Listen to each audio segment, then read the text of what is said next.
Hello guys, welcome back to the channel. It's your boy, the God Gamer himself, Harriet, and it's Friday, and you know what that means? It's now time for our bold review dito sa Fridays with Viva Max, only on Harriet. And today we are taking a look at the foreign exchange. Now I know na parang unorthodox when it comes to Filipino bold movies in title, pero trust me, this is not about stock market or the likes. Uh, it's more about, it's not so foreign if you really watch the movie. Okay, so this movie is starring Shandy Guzman, Sahara Bernales, Audrey Avila with the implants, and Athena Red. Okay, let's get started. So si Romel ay isang model at siya ay kumakangkang ng mga babae from different parts of the world. So ang una niyang kinangkang ay si Hailey, si Athena Red.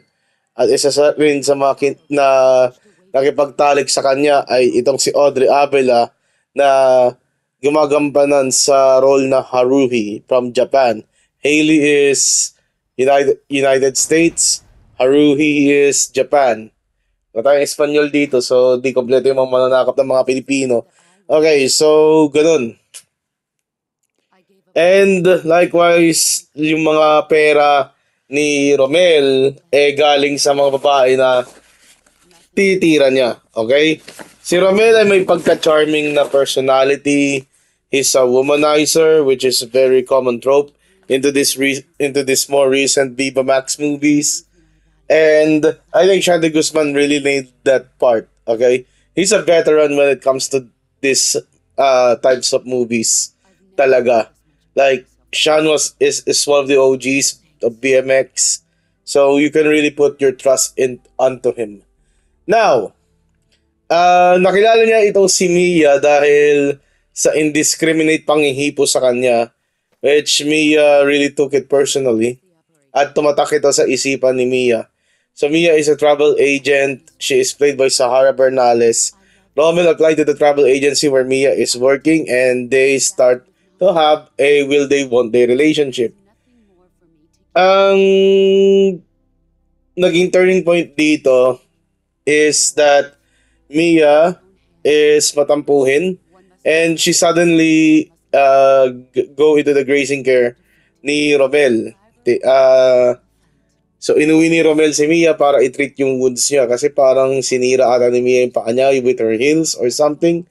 I don't know. And then dito nakikipag video call si Romel sa isa sa mga babae niya. I guess it's Hailey kasi yun yung medyo ramdam dito sa story na to na datna ni Mia at nag pleasure sa kanyang sarili. So she is putting her finger on her bajeje. Okay? Datna ni Romel to and Mia is embarrassed of what happened as left. The next day, Romel tried to talk it out to Mia pero parang okay na. And then Mia started fondly hanging out in Romel's crib. And then they had sex. And this is the first time that Romel will be in a serious relationship. Kasi even though he had sex with two ladies before, hindi man seryoso yun. So, very dito parang nag-move forward yung plot. Now, yung director or as the director, I will have to find a way to get rid of the women na nakipagtalik kay Romel. And first of all, it's Hailey. Hailey tried to bribe out Romel. Romel tried to break up with Hailey pero wala siyang pera. And then, last money na. They went into this cafe. So, sinerve sila ng dalandan juice and coffee as andun si Gio on the background. Gio is yung simp ni Mia sa trabaho. Matagal na siyang nagnanasa kay Mia and he is trying to find angles na para siraan si Romel kay Mia. So, Obsessed itong si Gio sa kay Mia technically. Ayan. That with all said and done, Romel did have the money. Iniistorbo siya ni Hailey. Dito, Romel had the money, withdraw a huge sum, at siya ay na-hold up. Yung snatcher na kumuha ng pera niya is the same person as the cafe waiter na nag-serve sa kanila ng dalandan at kape nung nakipag-break si Romel kay Hailey. Di ko alam kung intended yun, pero I just guess it's just the same actor playing two different roles. Hindi yung iisa yung snatcher saka yung waiter. Or pwede mo rin isipin yun, nag-eavesdrop din siya katulad ng ginawa ni Gio. Gio is ugly. Hindi ko maisip na siya ay mag-take lead sa isang Viva Max BMX movie. So, I don't imagine. Ang pakit ang mukha niya. Parang siyang Zanderford ng BMX. Okay. So, napaprostrate itong si Mia kasi parang may titago si Romel is disguising yung mga phone calls niya na receive niya kay Hailey as from a credit card agent. Trust me when this has been the excuse, credit card agents only call you once a day. You block their number, tatawag ulit sila sa iyo the next day, tatawag ulit sila sa iyo the next day. They don't call you every 10 seconds if you don't pick up the phone, okay? Trust me when you say that ako hinahabol din ng mga credit card agents. Gubayad eh. Tahimik na lang kayo.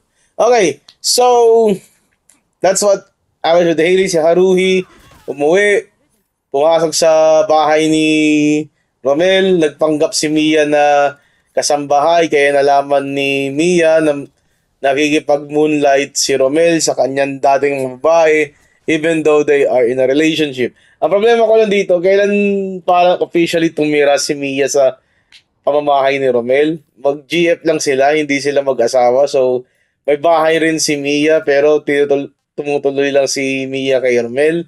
Di ko alam. Okay? Di ko alam. Okay. Then Mia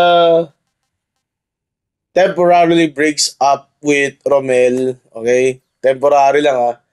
And, yeah. Gio threatened to R-word her. Romel to the rescue. So, na-HR si Gio. Umuwi sila. And they want to start all over. Pero, na-realize ni Mia, she loved their relationship has gone too far na that breakup is impossible. So, ang gagawin ni Mia, she orchestrated this foursome with Haruhi and Hailey, Mia, Romel. And then it ended up good at akala nila ito na yung tapos ng kwento. So, akala ko rin ito na yung katapusan ng kwento. Okay? And then the director made it a happy ending. May bagong trabaho si Mia, may bagong trabaho si Romel. Pero, ang ayoko dito, I don't know what the writers are thinking. They made it a cliffhanger ending kung saan pinublish ni Mia yung foursome nila, although it is scrapped to only include Romel and Mia to the internet kasi hindi daw tumira or hindi daw sinamahan ni Romel si Hailey sa Amerika. So that's revenge. Parang revenge porno. Ganon. Revenge porno. Ayoko ma-demonetize. And that's how Foreign Exchange ends. Yeah, it's on a cliffhanger, sour, bad ending. It's really a bad ending para sa akin. Okay na sana yung masaya sila, may trabaho, cut. Pero I think they want to take a risk. Make it so na merong alam mo yun, gusto ko ganito. And I don't think it hits hard, okay? I think it would be better na mas masaya yung ending sa mga ganitong types of film kasi the second arc of the film is more on the negative side na eh.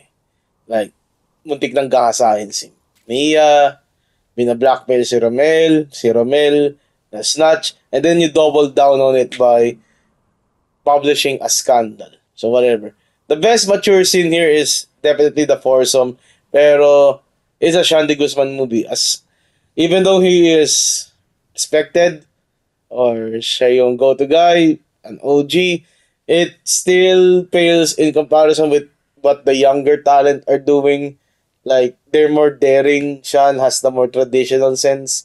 So it's a typical Sean de Guzman plus any type of woman uh, making out.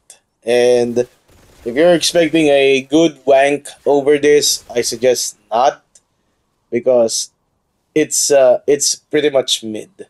So is this peak or weak? Yeah, it's a weak movie.